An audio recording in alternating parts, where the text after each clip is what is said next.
WhatsApp everyone, welcome back to the channel. हमारे economics preparation में हम लोगों ने मैक्रो इको का चैप्टर नंबर 1 कर लिया है कंप्लीट। अब हम स्टार्ट करने जा रहे हैं आज चैप्टर नंबर 2, जिसमें हम कुछ बेसिक कॉन्सेप्ट्स के बारे में डिस्कशन करेंगे। ये चैप्टर मोस्ट प्रोबेबली 2 पार्ट्स में ही कंप्लीट हो जाएगा और इसके अंदर कुछ बेसिक कॉन्सेप्ट्स हैं जो आपको नेशनल इनकम कैलकुलेशन में काफ़ी हेल्प करेंगे। तो चलिए जल्दी से शुरू करते हैं और समझते हैं आज basic concepts of macroeconomics. Let's begin.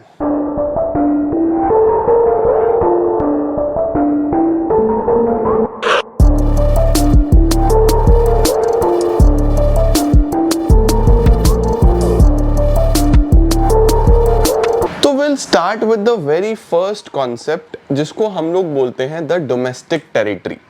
अब देखो, जब हम डोमेस्टिक टेरिटरी की बात करते हैं तो डोमेस्टिक टेरिटरी में एक लेमन ये समझता है कि जहां तक भी आप बिना वीजा के जा सकते हो वो आपकी डोमेस्टिक टेरिटरी है। और आम भाषा में बात भी वही है कि जो एरिया, जो आपके पॉलिटिकल फ्रंटियर्स, जो आपके बॉर्डर्स, जिसमें people, money and goods and services easily circulate कर सकते हैं विदाउट एनी रेस्ट्रिक्शन, यानी चाहे लोग हो, चाहे पैसा हो, चाहे गुड्स एंड सर्विसेज हो, बिना किसी रेस्ट्रिक्शन के, बिना किसी परमिशन के आप आराम से इधर से उधर जा सकते हो, वो आपकी डोमेस्टिक टेरिटरी होती है, राइट। बट जब हम इकोनॉमिक्स पढ़ते हैं, जब हम नेशनल इनकम पढ़ते हैं, तो डोमेस्टिक टेरिटरी थोड़ा सा वाइड कॉन्सेप्ट है। यानी ये जो पर्टिकुलर बेसिक डेफिनेशन है ये तो है ही है, इसके साथ साथ इसके अंदर कुछ चीजें और ऐड होंगी जो आपको याद रखनी है कि ये तो मेरी डोमेस्टिक टेरिटरी है ही है, जहां पे मैं आराम से घूम सकता हूं। उसके साथ कुछ 4-5 पॉइंट्स और हैं जिनको मैं अपनी डोमेस्टिक टेरिटरी बोलूंगा जब मैं इकोनॉमिक्स पढ़ता हूं। ठीक है, कौन से हैं वो, उनको देखते हैं। तो सबसे पहले हमारे पास कौन सा आता है, देखो सबसे पहले domestic territory refers to the geographical territory administered by the government within which person, goods and capital circulates freely. वो एरिया जिसके अंदर लोग, पैसा, goods and services freely circulate कर सकते हैं विदाउट एनी डिस्टर्बेंस, राइट। उसके बाद अब यहां पे इंपॉर्टेंट पॉइंट है कि इन एडिशन टू दिस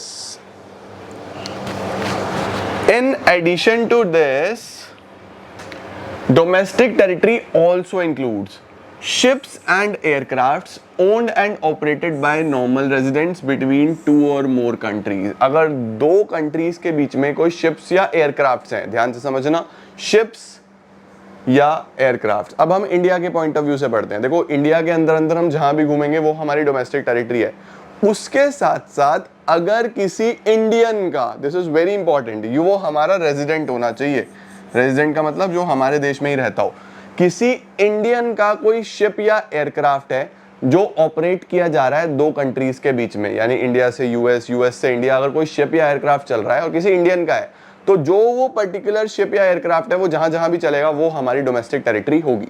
ठीक है, तो हमारे बॉर्डर्स, उसके साथ साथ अगर किसी रेजिडेंट का, हमारे किसी पर्टिकुलर देशवासी का शिप या कोई एयरक्राफ्ट होगा, वो भी हमारी डोमेस्टिक टेरिटरी है।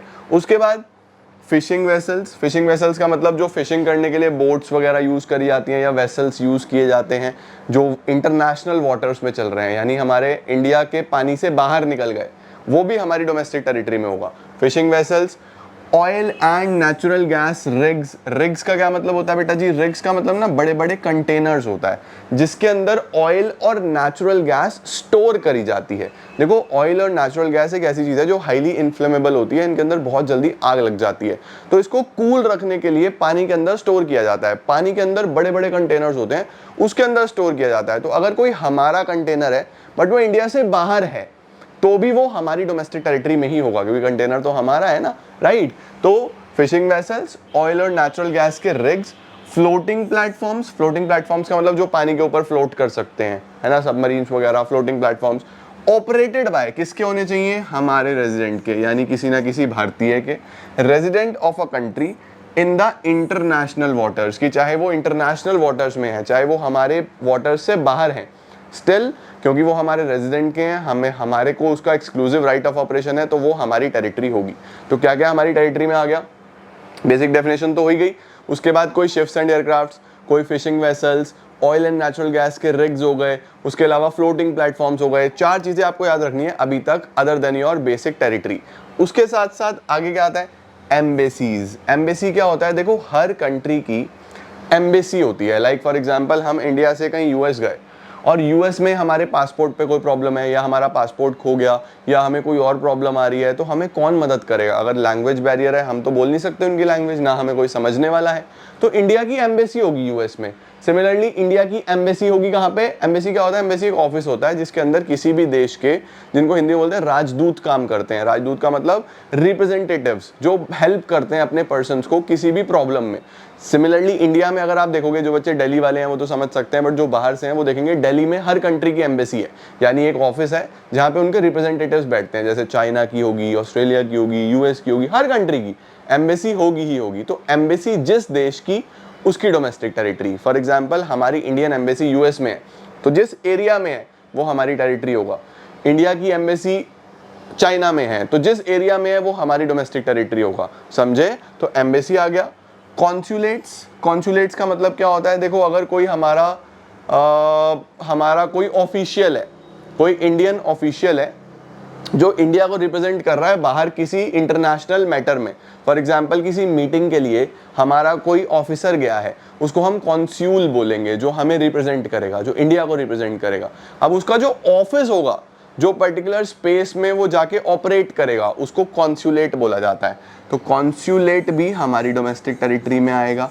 उसके साथ बेटा जी कोई मिलिट्री इस्टेब्लिशमेंट, मिलिट्री इस्टेब्लिशमेंट का मतलब जो हमारे सेना के कैंप्स होंगे, है ना, जो हमारे सेना के कैंप्स होंगे। फॉर एग्जांपल इंडिया की जो मिलिट्री है वो नेपाल में जाके थोड़ी प्रैक्टिस कर रही है या फिर ट्रेनिंग कर रही है ना, नेपाल में जाके ट्रेनिंग हो रही है। तो इस तरीके से ट्रेनिंग्स होती है, आर्मी के अलग अलग जगह कैंप्स लगाए जाते हैं। तो जहाँ पे भी वो हमारा इस्टेब्लिशमेंट होगा, जहाँ पे भी वो हमारा कैंप होगा, वो हमारी डोमेस्टिक टेरिटरी का पार्ट बनेगा। ठीक है, तो हमारी डोमेस्टिक टेरिटरी में हमारा एरिया तो आएगा ही आएगा, उसके साथ और कौन कौन से एरिया आ जाएंगे? हमारा कोई शिप है, कोई फ्लोटिंग प्लेटफॉर्म है, कोई फिशिंग वेसल है, कोई एम्बेसी है, कोई ऑयल एंड नेचुरल गैस का रिग है, कोई कॉन्सुलेट है। कॉन्सुलेट का मतलब हमारे ऑफिशियल का कोई ऑफिस है। तो ये सारी चीज़ें हमारे पास किस में आ जाती हैं? हमारी डोमेस्टिक टेरिटरी में आ जाती हैं। सर क्या इससे क्वेश्चन आता है? नहीं, क्वेश्चन आज तक तो नहीं आया, बट बहुत कम चांसेस रहते हैं, बट आपको पता होना चाहिए कि क्या क्या आता है। ठीक है, डोमेस्टिक टेरिटरी में क्या नहीं आएगा? किसी और देश की एम्बेसी, वो उनका डोमेस्टिक टेरिटरी होगा। किसी और देश के कॉन्सुलेट्स, किसी और देश के मिलिट्री एस्टेब्लिशमेंट्स, फॉरेन कंट्री के, क्योंकि वो उनकी एम्बेसी होगी। भैया अगर आपकी एम्बेसी बाहर, आपकी एम्बेसी आपके देश से बाहर आपका एरिया है, तो उनकी एम्बेसी भी तो यहाँ पे उन्हीं का एरिया होना चाहिए ना, है ना। अगर आप बाहर का एरिया अपना बता रहे हो तो वो भी तो अपना बताएंगे ना जहाँ पे उनकी एम्बेसी होगी। तो ये आपको याद रखना है। उसके साथ साथ इंटरनेशनल ऑर्गेनाइजेशंस जैसे UNO, WHO located with in the geographical boundaries of a country, ये भी आपकी डोमेस्टिक टेरिटरी में नहीं आएंगी। जो इंटरनेशनल ऑर्गेनाइजेशंस होती हैं वो भी आपकी डोमेस्टिक टेरिटरी का पार्ट नहीं होंगी। ठीक है, इसका स्क्रीनशॉट लेना है, ले लो बेटा। आगे चलते हैं। Now next topic is normal resident. एक नॉर्मल रेजिडेंट किसको बोलेंगे? तो देखो, रेजिडेंट कौन होता है? जो हमारे देश में रह रहा है, जो जहाँ का रहने वाला वो वहाँ का रेजिडेंट बोलते हैं ना। जैसे हम इंडिया में रहते हैं तो हम इंडियन रेजिडेंट हैं, कोई कनाडा रहता है तो वो कैनेडियन रेजिडेंट हो जाएंगे। लेकिन 1 साल से ज़्यादा, यानी इंडिया में रेजिडेंटशिप किस तरीके से मिलती है? देखो, इंडिया में जो रेजिडेंटशिप है वो मिलती है कि आप 1 साल से ज़्यादा इंडिया में रह रहे हो और इंडिया से ही आप कमाते हो, यहीं पे आप खर्चा करते हो, यहीं पे आप खाते पीते हो, यहीं से आपका सारा काम होता है, यानी आपकी बेसिक इकोनॉमिक एक्टिविटीज़ यहीं से होती है। तो नॉर्मल रेजिडेंट कौन होता है? Normal resident refers to an individual और an institution who ordinarily resides in the country for more than 1 year, जो किसी कंट्री में रह रहा है 1 साल से ज़्यादा, and whose centre of economic interest also lies in that country. Centre of economic interest का क्या मतलब है? सेंटर ऑफ इकोनॉमिक इंटरेस्ट का मतलब है बेटा जी इकोनॉमिक इंटरेस्ट, यानी उसकी जितनी भी इकोनॉमिक एक्टिविटीज़ हैं, उसकी जो भी इकोनॉमिक एक्टिविटीज़ हैं वो भी सारी वहीं से परफॉर्म करी जाएंगी। ठीक है, परफेक्ट है। Centre of economic interest implies 2 चीज़ें, द रेजिडेंट लिव्स और is located with in the domestic territory, वो वहीं पे रह रहा है, and the resident carries out basic economic activities of earning, spending, accumulation, सब उसी लोकेशन से होता है। उसको हम क्या बोलते हैं? हमारा नॉर्मल रेजिडेंट। अब देखो, फॉर एग्जांपल मैं आपको बोलूं कि हमारे पास सपोज ये इंडिया है, ठीक है, ये हमारा इंडिया है, और एक ऑस्ट्रेलियन क्रिकेटर है रिकी पॉन्टिंग, वो आईपीएल के टाइम पे इंडिया में आता है। आईपीएल आपको पता होगा, जो क्रिकेट देखते हैं हमारा इंडियन प्रीमियर लीग, वो इंडिया में आता है आईपीएल के लिए 2 महीने के लिए। वो इंडिया में 2 महीना स्टे करता है, यहीं कमाता है, यहीं खाता है। तो क्या वो हमारा नॉर्मल रेजिडेंट हो जाएगा? आंसर आएगा नहीं। क्यों? क्योंकि वो 1 साल से ज़्यादा हमारे यहाँ नहीं रुक रहा। इंडियन रेजिडेंट कब होगा? वो अगर 1 साल से ज़्यादा इंडिया में ही है, इंडिया में ही कमा रहा है, इंडिया में ही खर्च कर रहा है, इंडिया में ही एक्यूमुलेट कर रहा है, यानी सेविंग्स कर रहा है, वो सब इंडिया में ही कर रहा है, तो वो हमारा नॉर्मल रेजिडेंट होगा।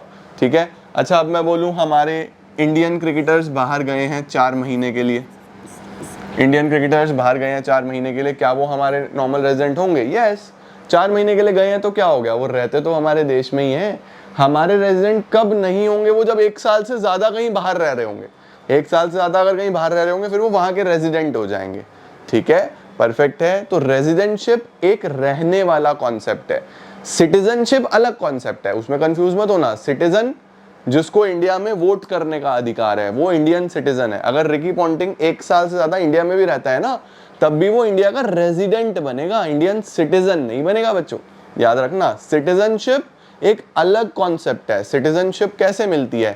हमारे देश में इंडियन सिटीजनशिप या तो आप इंडिया में पैदा हुए हो, या फिर आपको इंडिया की गवर्नमेंट अलाउ करती है, तभी सिटीजनशिप मिल सकती है। तो there is a difference between citizenship and residentship. इसको हम अभी डिटेल में पढ़ेंगे। रेजिडेंट का मतलब समझ गए सब बच्चे? चलो अब हम आगे चलते हैं। नोट की अभी हमें जरूरत नहीं है भाई, अभी फिलहाल नहीं। चलो अब क्या आ रहा है हमारे पास? Following are not included under the normal residents. हमारे नॉर्मल रेजिडेंट्स में कौन नहीं आएंगे? कौन कौन नहीं आएंगे हमारे रेजिडेंट्स में? नंबर 1, विजिटर्स एंड टूरिस्ट, जो घूमने के लिए आए हैं वो हमारे रेजिडेंट नहीं होंगे। स्टाफ हो गया एम्बेसीज का, वो हमारा रेजिडेंट नहीं होगा। ऑफिशियल हो गए, डिप्लोमैट्स हो गए, डिप्लोमैट समझते हो, जो हमारे ऑफिशियल्स होते हैं, foreign officials. Members of armed forces हो गए फॉरेन कंट्रीज के, देखो वो वहाँ के हैं, located in the given country. तो चाहे हमारी एम्बेसी का स्टाफ हो, ऑफिशियल्स हो, डिप्लोमेट्स हो, मेंबर्स हो, ये सब हमारे नॉर्मल रेजिडेंट नहीं होंगे, ये उसी देश के नॉर्मल रेजिडेंट होंगे जिसके लिए वो काम करते हैं। ठीक है। उसके बाद international organisation, UNO, WHO, they are considered as normal residents of international areas. ये भी इंटरनेशनल एरियाज के ही नॉर्मल रेजिडेंट माने जाते हैं। हाँ, एक बात याद रखना, एम्प्लॉइज ऑफ इंटरनेशनल ऑर्गेनाइजेशन, जो भी एम्प्लॉइज हैं इंटरनेशनल ऑर्गेनाइजेशन के, are considered as residents of the country. वो किस कंट्री के रेजिडेंट रहेंगे? To which they belong and not of the international area. For example, अब यूएनओ में कोई इंडियन काम करता है तो भैया वो इंडिया में ही रहता है, इंडिया के ऑफिस में ही काम करता है, यूएनओ के लिए काम करता है, वो अलग बात है, लेकिन है तो इंडिया का ही ना वो, तो वो हमारा नॉर्मल रेजिडेंट रहेगा। ओके। अच्छा जी, अब देखो एक्सेप्शन क्या है। If employees are working in international organisation for more than 1 year, अगर कोई एम्प्लॉई किसी इंटरनेशनल ऑर्गेनाइजेशन में 1 साल से ज्यादा काम कर रहा है, ठीक है, then they become the residents of the country from which the organisation is being operated. तो वो वहां का रेजिडेंट बन जाएगा जहां से ऑर्गेनाइजेशन चल रही है, जहां पे ऑर्गेनाइजेशन चल रही है वहां का वो रेजिडेंट कहलाएगा, क्योंकि 1 साल से ज्यादा वो उन्हीं के लिए काम कर रहा है, उन्हीं के पास रह रहा है। सही है। इसके बाद crew members of foreign vessels, foreign vessels के क्रू, देखो फॉरेन है ना, तो हमारा कैसे हो जाएगा रेजिडेंट? वो कॉमर्शियल ट्रैवलर्स, बिजनेस के लिए आए हैं, सीजनल वर्कर्स, ये सब, ये हमारे लिए नॉर्मल रेजिडेंट्स नहीं है। इसका भी स्क्रीनशॉट ले लो। अब आता है बेटा जी सिटीजनशिप। मैंने आपको बताया था अभी सिटीजनशिप।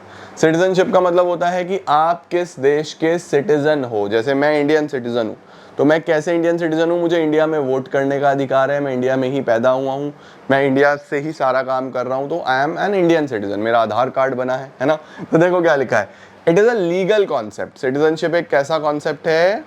लीगल। लीगल का मतलब लॉ के द्वारा चलाया गया है। लीगल का क्या मतलब होता है बच्चे? लॉ से, यानी कानून, जो हमारे देश का लॉ है वो बताएगा कि आप सिटीजन हो या नहीं हो। Legal concept based on the place of birth, कहां पे पैदा हुए हो आप। ठीक है। Allowing a person to become a citizen. Indian citizenship 2 तरीके से आती है। Number 1, when a person is born in India, अगर वो इंडिया में पैदा हुआ हो। Number 2, a person if born outside and he applies for citizenship, और इंडियन लॉ अलाउ करता है। यानी इंडियन सिटीजनशिप 2 तरीके से आएगी, या तो आप इंडिया में पैदा हुए हो, या अगर आप पैदा नहीं भी हुए तो आपने इंडियन गवर्नमेंट को रिक्वेस्ट करा और गवर्नमेंट ने आपको अलाउ करा कि ठीक है, we will allow you to be a part of country India, तो फिर आप इंडियन सिटीजन कहलाओगे। ओके, ठीक हो गया, परफेक्ट। सिटीजनशिप के बाद बेटा रेजिडेंटशिप। रेजिडेंटशिप मैं आपको ऑलरेडी बता चुका हूँ, it is an economic concept. अब देखो सिटीजनशिप एक लीगल कॉन्सेप्ट था, वो लॉ से होता था, कोई भी इंसान सिटीजन कानून के दायरे में रह के होगा। ये एक इकोनॉमिक कॉन्सेप्ट है। इकोनॉमिक का मतलब यहाँ पे आपका पैसा मैटर करता है कि आप कहाँ से कमा रहे हो, कहाँ खा रहे हो, कहाँ पे एक्यूमुलेशन कर रहे हो। ये आपका इकोनॉमिक्स पे बेस्ड है, ये आपके मनी पे बेस्ड है।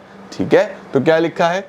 An individual is a normal resident of a country if he ordinarily resides in the country for more than 1 year, एक साल से ज़्यादा किसी कंट्री में रह रहा है, and his center of economic interest also lies in that country। कोई वाली बात? सेंटर ऑफ इकोनॉमिक इंटरेस्ट का क्या मतलब होता है?